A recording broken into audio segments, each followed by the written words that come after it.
Good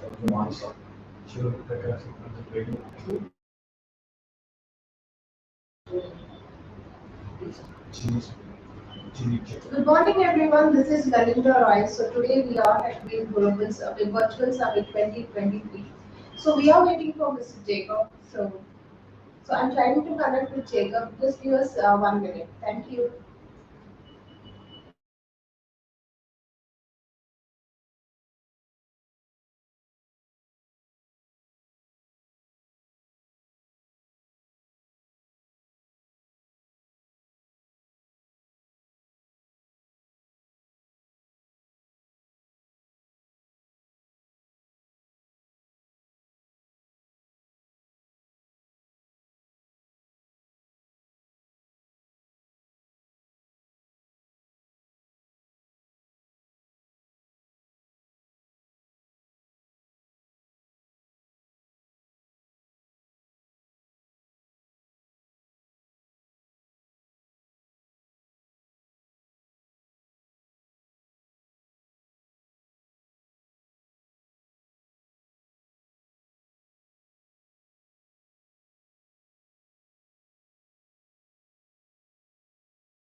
Jacob, regards.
Hi, Mr. Jacob. How are you?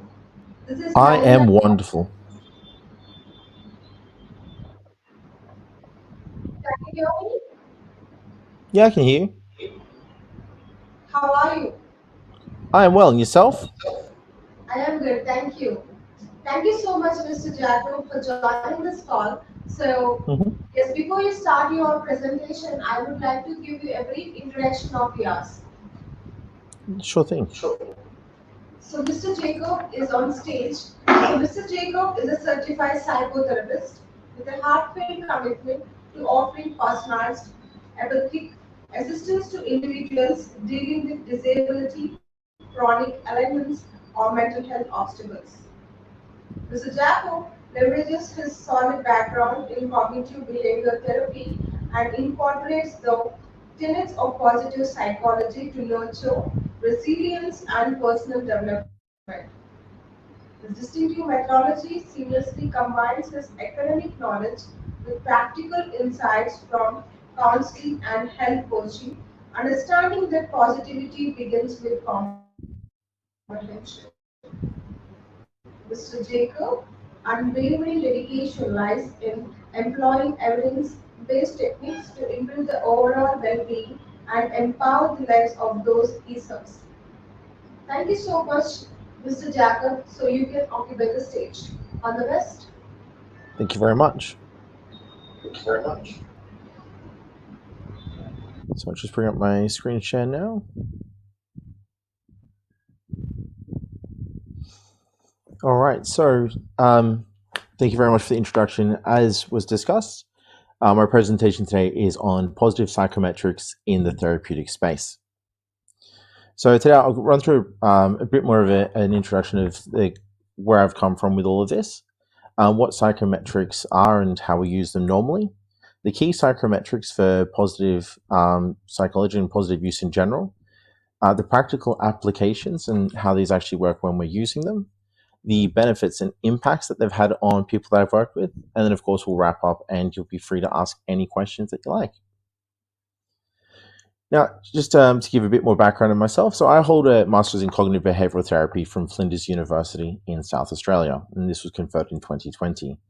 Now, this academic journey is actually a large part of where my passion for meaningful, value-driven therapeutic work comes from, because I had some really great formative experiences in my early professional life when I was working in a pain clinic and subsequently with people facing generational unemployment.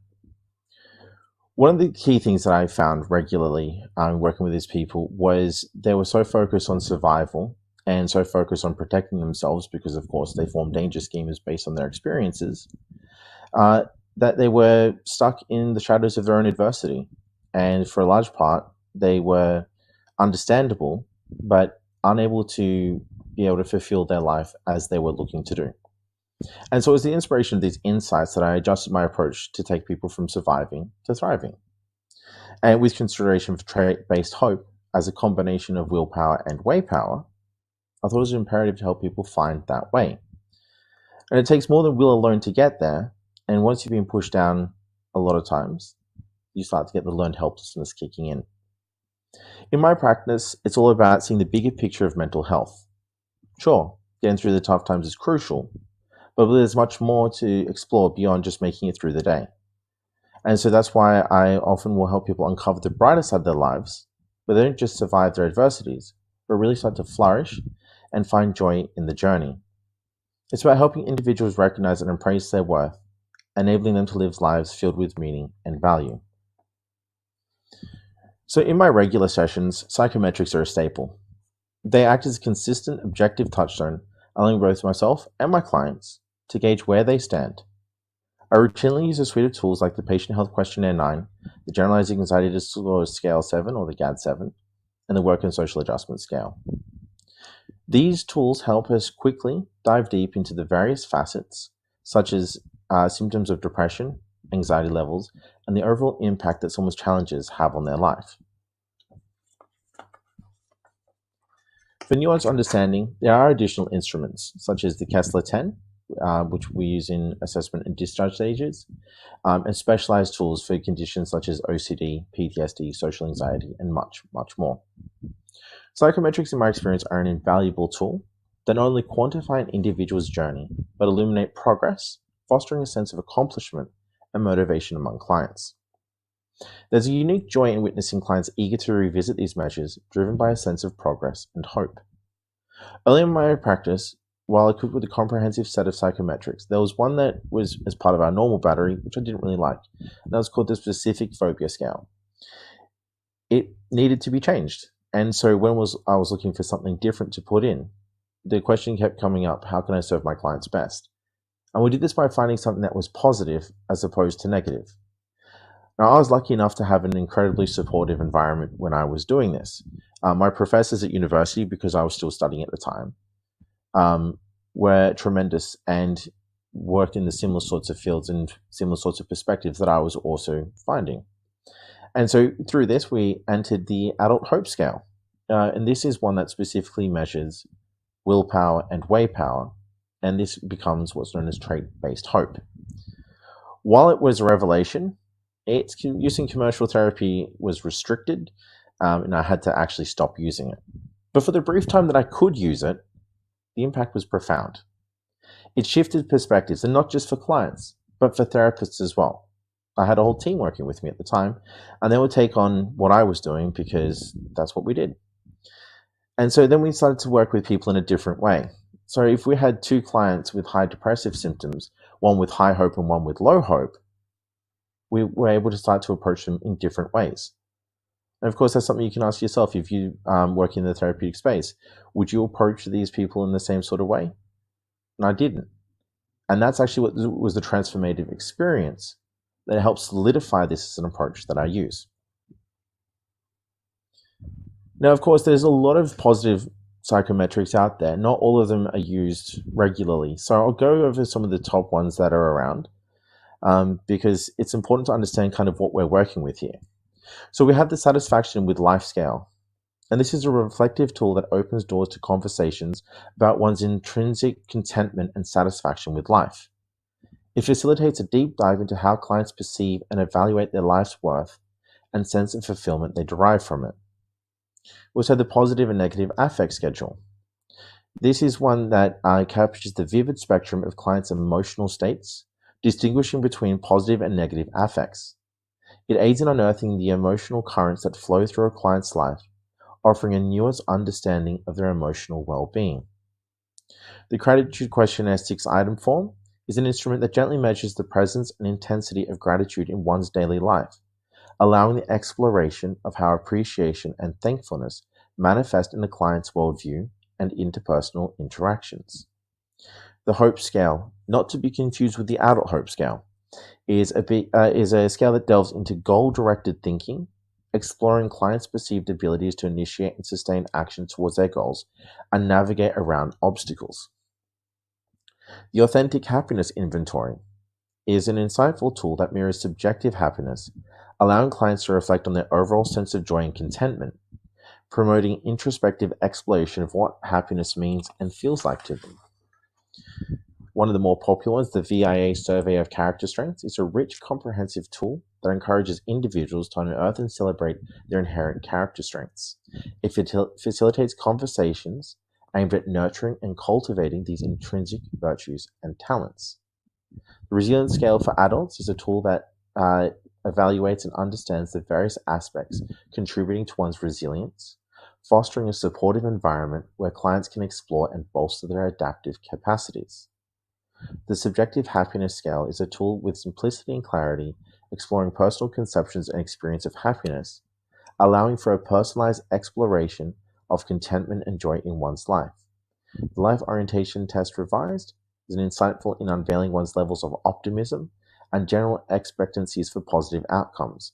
It is a tool that is essentially an understanding and nurturing a forward-looking and hopeful perspective. And finally, for this list, we have the Flourishing Scale, which is a holistic tool that unveils broader perspectives of individual well-being from relationships to purpose, allowing for a comprehensive exploration nurturing of various life domains where one can thrive and flourish. And as I go into the practicalities of using things like this, it should start to give the idea of why these can be so important and so useful when we're actually approaching people in a therapeutic capacity. Because, of course, when we're looking at mental well-being, we're not just looking at the absence of mental illness, but the promotion of mental well-being and mental health in order to move from that surviving to thriving. So these tools, of course, as discussed, encapsulate the measurement of vibrant aspects of the human experience, such as satisfaction, hope, resilience, and character strengths. Unlike some conventional psychometrics like the PHQ-9, most positive psychometrics lack predefined cutoff scores, instead offering a continuum where a higher score typically signifies a more positive outcome. An exception within our selection is the VIA Survey of Character Strengths, as this works on a completely different scale altogether.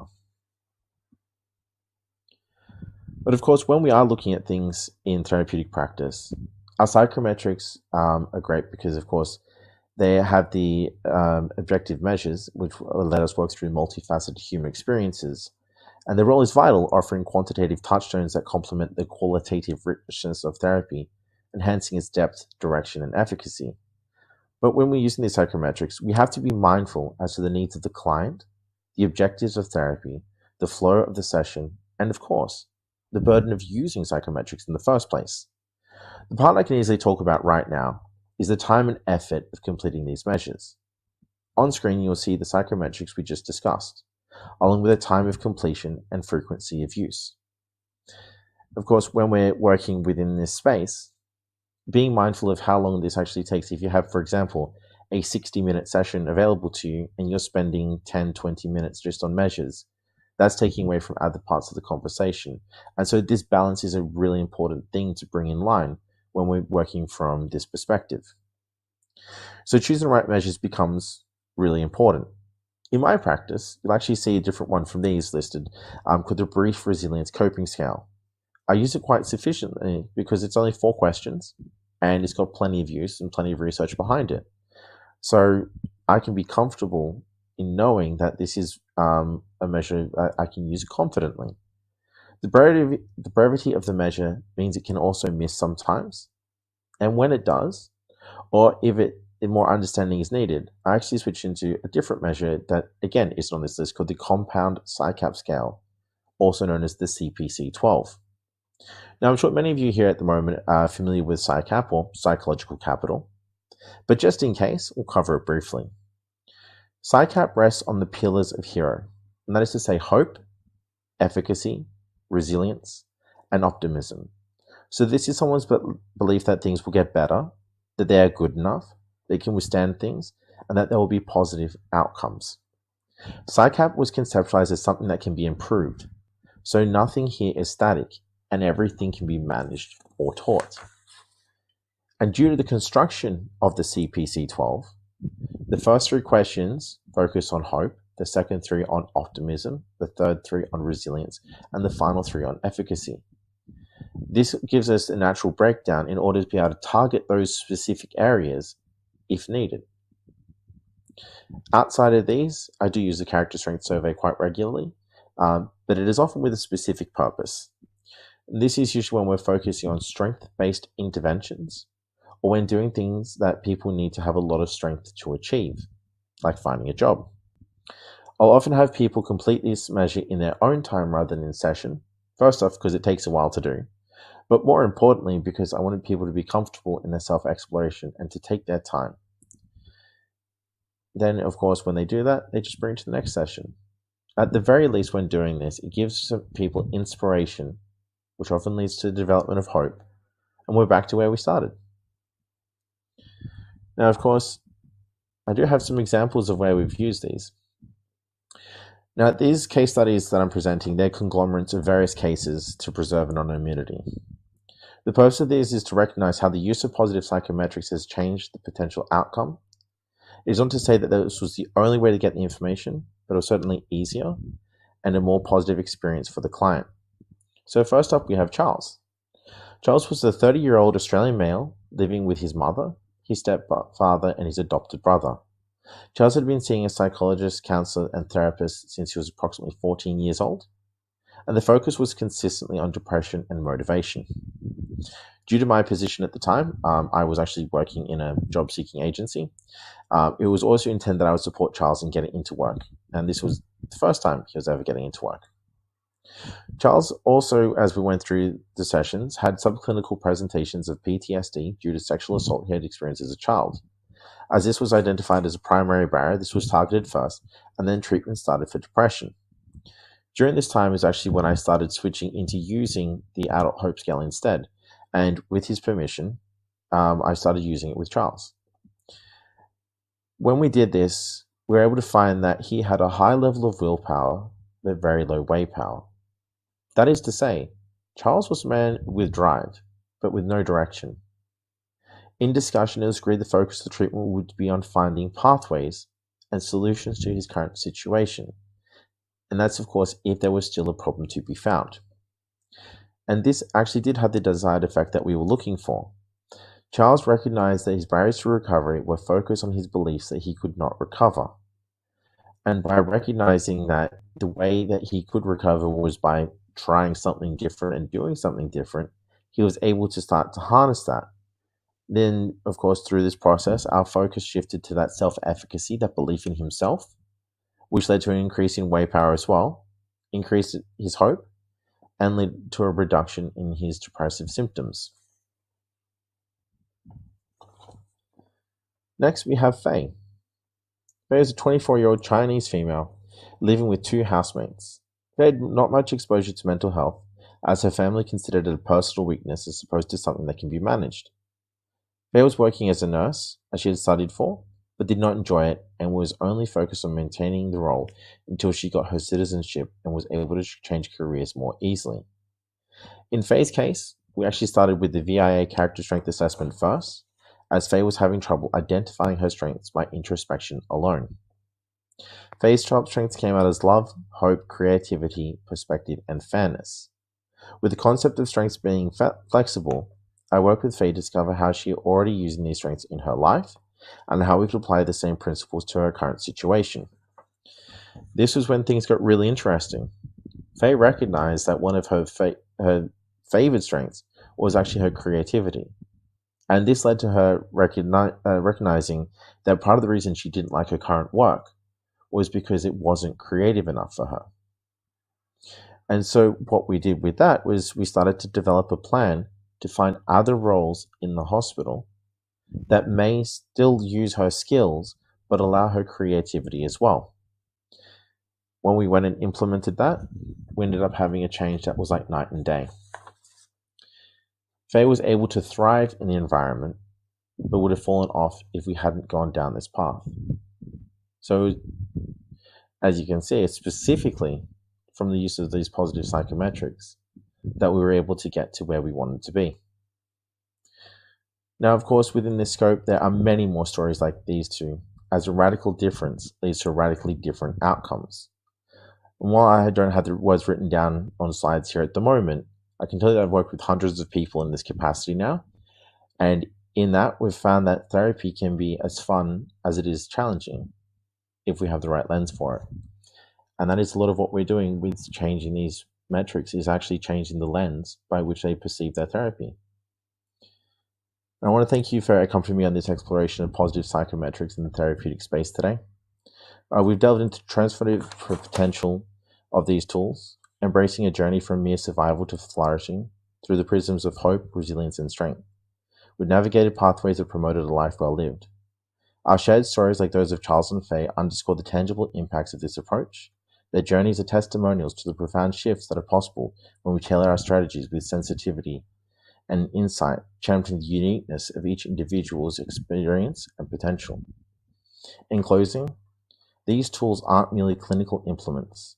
They are bridges to understanding, avenues to self-discovery, and catalysts for change.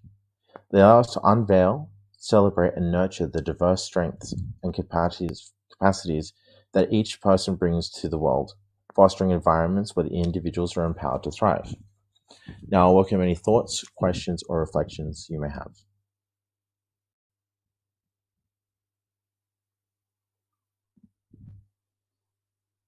Thanks, Jacob, for integrated talk on positive psychology culture.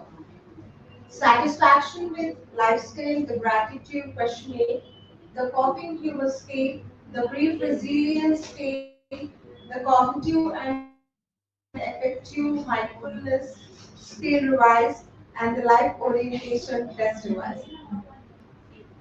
Thank you so much for the wonderful presentation today. So here is the question from our audience. Mm-hmm. So, how do we explain a novice user about psychometrics and the need to get tests done? That is a great question. Look, with regards to novice users, it's recognizing the impact that they have and the benefit that they'll bring. And this often does require a leap of faith, because I've had a lot of people who've come from backgrounds that do not use psychometrics or anything similar. The way that we've normally done this is to look at the outcomes and why we have those outcomes. Being able to give someone a quantitative experience is often really informative for the client, and to be able to show them the progress that they are making themselves. What this does is, of course, it transforms it from being something that is ambiguous and essentially in the void to something that is powerful and present, and to actually see their change on a week-by-week basis and the motivation that it brings. And so oftentimes with novices, it's the case of Just try it and see what happens. If you'd be teaching a client how to use behavioral experiments, use self-practice as well. Use a behavioral experiment on yourself and see what happens. And you might find that there's a lot of enjoyment in doing so. That was fabulous, Mr. Jacob. So thank you so much for joining this WIN Virtual Summit 2023 and gave a wonderful presentation today on positive psychology. No worries. Well, thank you so much for having me. Thank you, Jacob, and bye-bye. No So worries. please See ya. join our next section, Mrs. Kavita.